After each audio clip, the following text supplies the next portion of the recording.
देशातील युवकांबाबत अवमानकारक वक्तव्य केल्याच्या निषेधार्थ आज साताऱ्यात कॉकरोच आंदोलन करण्यात आलंय। यूथ पॅन्थर संघटनेने हे अनोखं आंदोलन केलंय। आंदोलक युवकांनी झुरळाचा पेहराव करून जिल्हाधिकारी कार्यालयासमोर प्रशासनाचं लक्ष वेधलंय।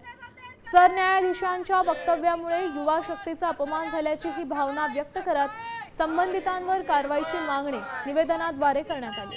यावेळी स्वाभिमान आणि समतेच्या घोषणांनी परिसर दणाणून गेला।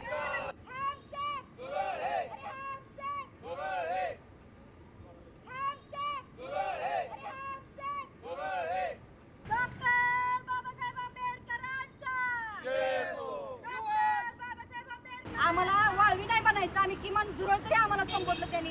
झुरळाचं काम काय असतं? खरकट साफ करणं।